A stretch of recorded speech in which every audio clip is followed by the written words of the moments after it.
ورنہ ہمارے لیے حجت ختم ہو جائے اور قرآن کو خود سمجھنے لگ جائیں تو گمراہ ہو کے رہ جائیں. یہ کوئی ایسا ہے پی ایچ ڈی کرنے کے لیے انگریزی پڑھو. ابھی ترجمے اٹھا کے کیوں نہیں پڑھ لیتے ہو؟ ترجمے اٹھاؤ پی ایچ ڈی بن جاؤ. اردو کی کتابیں پڑھ کے پی ایچ ڈی کر جاؤ. نہیں انگریزی پڑھو, انگریزی پڑھو, او لیول کرو, اے لیول کرو. اچھا تو قرآن ایسا گرا پڑا کلام ہے کہ پتہ نہیں کس نے کیا ترجمہ کیا ہے, اسی کو ترجمے کی بنیاد پر سمجھنا شروع کر دے کوئی. تو ایسے لوگوں کی زندگیاں فنا ہو گئیں. 12 برس چٹائیوں پہ سوئے, چٹائیوں پہ اٹھے, چٹائیوں پہ کھایا, چٹائیوں کو کفن بنا کے قبروں میں چلے گئے. ان کی زندگیاں بیکار چلی گئیں. کلام عرب ہے, کلام عرب, جس کلام کو اللہ نے اپنے لیے انتخاب کیا, وہ زبان ترجمہ سے کون سمجھ سکتا؟ دنیا میں کوئی زبان نہیں جو عربی کو اپنے اندر منتقل کر سکے. حضرت محمد صلی اللہ علیہ وسلم کامل اکمل شریعت لے کر آئے. یہ آپ کا روحانی سلسلہ نسب ہے, آپ کا نسبی اور باپ دادے کا سلسلہ نسب پیچھے آدم علیہ السلام تک جاتا ہے, وہ بھی محفوظ ہے. محمد بن عبداللہ بن عبد المطلب بن ہاشم بن عبد مناف بن قصی بن کلاب بن مرہ بن کعب بن لوی بن غالب بن فہر بن مالک بن نضر بن کنانہ بن خزیمہ بن مدرک بن الیاس بن مزر بن نزار بن معاذ بن عدنان بن عد بن حمیصہ بن سلامان بن عوس بن بوز بن قموال بن ابی بن عوام بن ناشد بن حزاب بن بلداس بن یدلاف بن طابق بن جاہم بن ناحش بن ماخی بن عیسی بن عبقر بن عبید بن الدعاء بن حمدان بن سمبر بن یثربی بن یحزن بن یلہن بن ارعوا بن عیزی بن ذیشان بن عیسر بن اقناد بن ایہام بن مقصر بن ناحس بن زارہ بن سمی بن مزی بن عوض بن عرام بن قیدار بن اسماعیل بن ابراہیم بن آذر بن ناغور بن سروج بن رعو بن سائد بن عابر بن ارفخشاد بن سام بن نوح بن لامک بن متوشال بن ادریس بن یار بن ملہل بن کینان بن آنوش بن شیسر بن آدم علیہ السلام. 80 سلسلے ہیں. یہ روز روشن کی طرح واضح قرآن واضح, حدیث واضح, سیرت واضح, صحابہ کی زندگی واضح. اللہ کے نبی ایک طریقہ حیات لائے, ایک طریقہ محنت لائے. اس محنت کو جب تک ہر مسلمان نہیں کرے گا دین نہیں آ سکتا. اسلام آباد کے تخت پر شیخ عبد القادر جیلانی رحمت اللہ علیہ صدر ہوں اور جنید بغدادی وزیر اعظم ہوں تو بھی اللہ کی قسم اسلام نہیں آئے گا اگر ہماری عادات یہ ہیں جو ہیں. تربیت کے بغیر نہیں آ سکتا. تبلیغ تربیت کی محنت ہے, 1.25 لاکھ نبیوں کی محنت ہے. ہذہ سبیلی ادعو الی اللہ, یہ میرا راستہ ہے. ایک اور انداز بتاؤں, ہذہ اس کا مشارہ ہے تو آگے ہے, لیکن ایک اور طرح سے بتاتا ہوں. اللہ نے سورہ یوسف ہمیں سنائی ہے. سورہ یوسف کے آخر میں کہا میرے نبی کہو ہذہ سبیلی, یہ اشارہ پیچھے کرو, ہذہ سبیلی, یہی میرا راستہ ہے, یہی میرا راستہ جو یوسف کا ہے, یہی میرا راستہ جو یوسف کا ہے. وہ کیا ہے؟ ادعو الی اللہ ہے. تو ہذہ میں کیا کہا جا رہا ہے کہ دیکھو یوسف علیہ السلام کی زندگی, گھر چھوٹا, اے میرے محبوب تجھے بھی گھر چھوڑنا ہوگا, تو بھی ہجرت کرے گا جیسے یوسف کی ہجرت ہوئی. کنویں میں قید کیا گیا 3 دن, تو بھی غار ثور کے کنویں میں قید ہوگا. اور وہ جیل مصر کی میں ڈالا گیا, تو بھی شیب ابی طالب کی جیل میں ڈالا جائے گا. اور اس پر تہمت لگی, تیری پاک بیوی پہ تہمت لگے گی, اسے اپنوں نے دھوکہ دیا, تجھے بھی اپنے دھوکے دیں گے. وہ گھر سے بے گھر ہوا, تو بھی گھر سے بے گھر ہوا.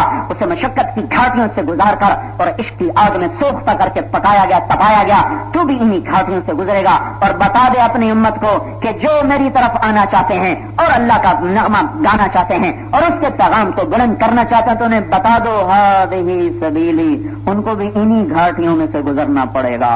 یہ پنکھوں کی ٹھنڈی ہوا چلے اور گدوں کے اوپر بیٹھ کر بیوی سے پہلو گرما کر گھر کی تازہ روٹی کھا کر صبح شامیں اپنی مرضی کی گزار کے یہ زندگی نہیں مل سکتی. اگر یہ یوں ملتی تو یوسف کو دے دیتا مفت میں, محمد مصطفیٰ صلی اللہ علیہ وسلم کو دے دیتا مفت میں. اللہ نے کہا نحن نقص علیک احسن القصص, اے میرے نبی میں آپ کو سب سے خوبصورت کہانی سناتا ہوں. میں نے صرف اشارہ کیا, پوری تطبیق ہے, پوری تطبیق, پوری یوں ایسے دھاگے سے دھاگا ملا ہوا ہے, ٹانکے سے ٹانکا ملا ہوا ہے. اور اللہ نے شروع سے لے کر آخر تک پورا قصہ سنایا, صرف یوسف علیہ السلام کا سنایا اور کسی کا نہیں سنایا. کہ میرے محبوب وقت آئے گا, تو بھی گھر سے نکلے گا, یوسف بھی نکالا گیا, اپنوں نے نکالا تجھے بھی اپنے نکالیں گے. وہ کنویں میں گرا تو غار میں بند ہوگا, وہ زندان مصر میں گیا تو شیب ابی طالب میں جائے گا.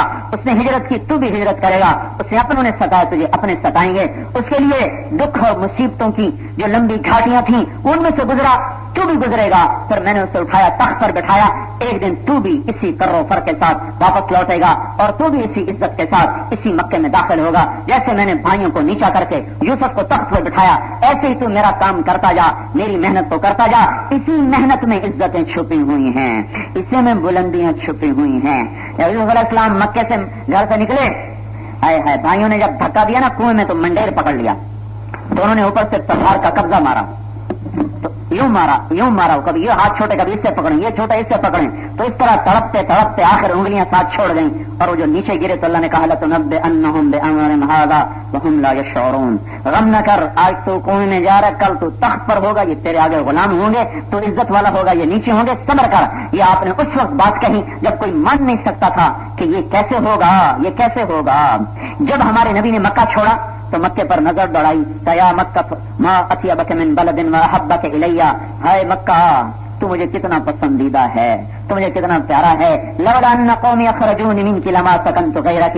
اگر میری قوم نہ نکالتی تو میں تجھے چھوڑ کے کبھی نہ جاتا. یہ جب درد بھری فریاد آپ کے منہ سے نکلی تو اللہ نے قرآن اتارا, ان الذی فرض علیک القرآن لرادک الی معاد لتنبئنہم بامرہم ھذا. وہی بات یہاں دہرائی جا رہی ہے. اللہ تعالیٰ نے کہا میرے محبوب جس نے تجھے قرآن کی دولت عطا فرمائی وہی تمہیں ان قریب مکے میں عزت سے واپس لائے گا. ابھی تو خوف سے جا رہا, کل کو تو فاتح ہو کے آئے گا. آج تو غار وثور میں چھپ رہا ہے, کل تیرے دشمن غاروں میں چھپیں گے. انتظار کر. 8 برس کی محنت ہوئی, دعوت کی فضا بنی, نقل و حرکت کی فضا بنی, ایمان کی فضا بنی. کیا ہوا؟ 8 برس گزرے, وہی مکہ, وہی محمد مصطفیٰ صلی اللہ علیہ وسلم, وہی بلال, وہی صہیب, وہی ستائے ہوئے ابن مسعود, وہی مار کھائے ہوئے ابو ذر. یہ وہی ہیں وہی زبیر جن کو دھونیاں دی گئیں دھوئیں کی. یہ وہی ہیں.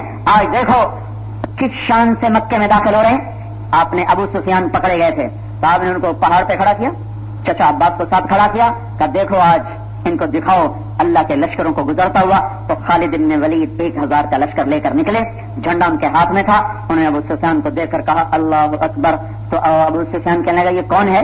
تو عباس کہنے لگا یہ خالد ہے. تو ابو سفیان حقارت سے کہنے لگا الغلام, وہ چھوکرا خالد, سرداری ہضم ہے وہ چھوکرا. پھر اس کے پیچھے زبیر ابن عوام گزرے 300 کا لشکر, 500 کا لشکر لے کر. تو انہوں نے ابو سفیان کو دیکھ کے تکبیر پڑھی. تو ابو سفیان نے کہا یہ کون ہے؟ کہا یہ زبیر ہے. کہا اچھا تیری بہن کا بیٹا, ابن اخت صفیہ کا بیٹا؟ کہا ہاں یہ وہی ہے زبیر. اس کے پیچھے ابو ذر گزرے 300 کا لشکر لے کر, مار کھانے والے مکے کے حرم میں. کہا اللہ اکبر. ابو سفیان نے کہا یہ کون ہے؟ کہا یہ بنو غفار, ابو ذر کمالی والے غفار. پھر اس کے پیچھے بنو اسلم گزرے کے ہاتھ میں جھنڈا. کہا یہ کون ہے؟ انہوں نے کہا اللہ اکبر. کہا یہ کون ہے؟ کہا یہ بنو اسلم ہے. اس کے پیچھے بنو کعب گزرے, برادہ بن حسین کے ہاتھ میں جھنڈا, 500 کا لشکر. تو ان کا یہ کون ہے؟ کہ یہ بنو کعب ہیں, بنو کعب. اس کے پیچھے مزینہ گزرے, نعمان ابن مقرن مزنی کے ہاتھ میں جھنڈا, اور ان کا اللہ اکبر 1000 کا لشکر. کا یہ کون ہے؟ کہ یہ بنو مزینہ ہے, مزینہ. اس کے پیچھے جوہینہ گزرے, معبد خالد بن معبد جوہنی کے ہاتھ میں جھنڈا, 800 کا لشکر. ان کا اللہ اکبر. کہ یہ کون ہے؟ کہ یہ جوہینہ ہے. اس کے پیچھے بنو بکر گزرے, 200 کا لشکر, ابو واقد اللیثی کے ہاتھ میں جھنڈا. کہ یہ کون ہے؟ کہ یہ بنو بکر ہے. کا بہت چلے بنی بکر ہیں, بیڑا غرق ہو بنو بکر کا جنہوں نے ہمیں برباد کر دیا. اس کے پیچھے پورا قصہ ہے, اب اس سے سنانے کا وقت نہیں. جو اس نے گالی دی نا بنو بکر کو, اس کے پیچھے قصہ ہے. پھر اس کے پیچھے بنو لیس گزرے, 250 کا لشکر. کا یہ کون ہے؟ کہ یہ بنو لیس ہیں, وہ 200 تھے, بنو بکر 200, یہ 250 کا لشکر. اور جھنڈا صاحب ابن جسامہ کے ہاتھ میں. اللہ اکبر. کا یہ کون ہے؟ کہ یہ بنو لیس ہیں. اس کے پیچھے بنو اشجع گزرے, ماقل ابن سنان اشجعی کے ہاتھ میں جھنڈا, 300 کا لشکر. کا اللہ اکبر. کا یہ کون ہے؟ کہ یہ بنو اشجع ہیں. 5000 کو 10 حصوں میں تقسیم کر کے جھنڈے دے کر روانہ کیا. پیچھے سے 5000 کا کٹھا دستہ انصار و مہاجرین کا, آپ سے شانہ بشانہ دائیں بائیں. آپ کے دائیں طرف ابوبکر صدیق تھے, اور آپ سے بائیں طرف اسعد عین کے ساتھ بن زرارہ انصاری صحابی, ادھر ابو بکر، ادھر انصاری اسعد، اور آپ کی اونٹنی پر پیچھے اسامہ بن زید تھے، اور عمر بن خطاب رضی اللہ تعالیٰ عنہ وہ صفوں کو درست کرتے ہوئے چل رہے تھے، ان کی آواز میں کڑک تھی، بلندی تھی، تو ابو سفیان نے کہا یہ کیا آ گیا، یہ کیا آ گیا؟ تو کہنے لگے عباس یہ ھذا رسول اللہ بین المہاجرین والانصار، یہ اللہ کا رسول آ رہا ہے انصار و مہاجرین کے ساتھ۔ کہنے لگے یہ آواز کس کی ہے؟ کہنے لگے یہ عمر بن خطاب ہے۔ ابو سفیان کہنے لگا واہ یہ بنو عدی بھی بڑے اونچے ہو گئے، حضرت عمر کا خاندان چھوٹا تھا قریش میں، بنو عدی، ارے واہ بنو عدی اتنے اونچے ہو گئے۔ پھر کہنے لگا عباس میں نے بڑے بڑے بادشاہ دیکھے پر تیرے بھتیجے جیسی بادشاہی کبھی نہیں دیکھی۔ تو حضرت عباس کہنے لگا ابو سفیان کب تیری کھوپڑی میں آئے گا، یہ بادشاہی نہیں ہے، نبوت ہے، نبوت۔ تو جب آپ مکے میں داخل ہو رہے ہیں تو آپ نبی بن کے داخل ہوئے، فاتح بن کے نہیں۔ کیسے داخل ہو رہے تھے؟ آپ کے پالان کا جو اوپر اٹھا ہوا سرا ہوتا ہے، آپ کی ٹھوڑی مبارک اس کے ساتھ ایسے لگی ہوئی۔ بادشاہ یوں داخل ہوتے ہیں، یوں داخل ہوتے ہیں۔ ہمارا نبی داخل ہوا تو آپ تھوڑی مبارک یہاں تھے، اور زبان پہ اپنی نفی تھی، لا الہ الا اللہ وحدہ، ایک اکیلا میرا اللہ، نصر عبدہ، اسی نے اپنے بندے کی مدد کی، انجز وعدہ، آج وعدہ پورا کر دیا، لرادک الی معاد، لرادک الی معاد، تجھے مکے لاؤں گا غم نہ کر یوسف، تجھے کنویں سے نکال کے تخت پہ بٹھاؤں گا غم نہ کر میرے محبوب، تجھے مکے لاؤں گا، انجز وعدہ، وعدہ پورا کر دیا، وعدہ پورا کر دیا، وہزم الاحزاب وحدہ، اور آج اس نے لشکروں کو شکست دے دی، اپنی نفی اور یوں ٹھوڑی لگی ہوئی۔ کبھی ایسے ابوبکر سے بات کریں، کبھی ایسے اسد بن زرارہ سے بات کریں، اور جھنڈا تھا حضرت سعد بن عبادہ کے پاس، وہ انصار کے بڑے سردار، جب وہ گزرے نا تو ابو سفیان کو دیکھ کر کہنے لگے اللہ اکبر، الیوم یوم الملحمہ، الیوم تستحل الحرمہ۔ ابو سفیان آج بڑا گرم دن ہے، آج خون بہے گا، آج مکے کی حرمت اٹھ جائے گی، اور آج خون قریش کا بہے گا۔ تو ابو سفیان ساتھ کو تو پہچانتا تھا، وہ کہنے لگا ابو عباس یہ کیا کہہ رہا ہے، کیا آج خون بہے گا؟ اتنے میں حضور کی سواری گزری تو ابو سفیان نے آواز سے بلند کہا یا رسول اللہ الیوم یوم الملحمہ، کیا آج خون بہانے کا دن ہے؟ تو میرے آپ کے نبی نے کہا نہیں، الیوم یوم المرحمہ، آج رحم کھانے کا دن ہے۔ میں بادشاہ نہیں ہوں کہ بدلے لوں، میں نبی ہوں، معاف کرنے آیا ہوں۔ الیوم یوم المرحمہ، آج رحم کا دن ہے، تم کام کرو، عزتیں باندھی بن کے دروازوں پر دستک دیں گی، تم دنیا کو ٹھوکر مارو گے، وہ غلام بن کے دم ہلاتی پیچھے بھاگے گی، پیچھے بھاگو گے دنیا کو تو تمہیں دھکے دے کے ذلیل کر کے خور کر کے برباد کر دیجیے۔ حضرت ابوبکر کہنے لگے یا رسول اللہ سعد بڑے غصے والے ہیں، کہیں ان کی تلوار تیزی نہ دکھا دے، آپ برائے مہربانی سعد سے جھنڈا واپس لے، آپ جھنڈا کسی اور کو دیں۔ تو ابوبکر کی رائے کا حضور ہمیشہ احترام فرماتے تھے، تو آپ نے اسی وقت آگے اپنے نبی کی حکمت دیکھو، آپ نے کسی اور کو نہیں کہا، آپ نے ان کے بیٹے کو بلایا قیس بن سعد کہ جاؤ اپنے ابا سے کہو جھنڈا مجھے دے دے۔ اب باپ بیٹے کو دیتے ہوئے نہیں گھبراتا، کسی اور کو دیتے تو ذرا دل کو تکلیف ہوتی، چاہے نبی کا حکم تھا دل میں تکلیف ضرور آتی، اپنے بیٹے کو دیتے ہوئے شفقت پدری کی وجہ سے یوں لگتا میرے ہی گھر میں جھنڈا ہے، باہر کوئی نہیں گیا۔ تو وہ تشریف لے گئے کہ ابا اللہ کے نبی فرما رہے ہیں جھنڈا مجھے دے دو، تو یہ کوئی سیاسی اعزاز نہ تھا، یہ کوئی ایم پی ایم این اے کی کرسی نہیں تھی، یہ نبی کا جھنڈا تھا، اس لیے ان کو حرص ہوا کہ میں کیوں ایسے دے دوں۔ کہنے گے نہیں دیتا، جاؤ پہلے کوئی نشانی لے کر آؤ۔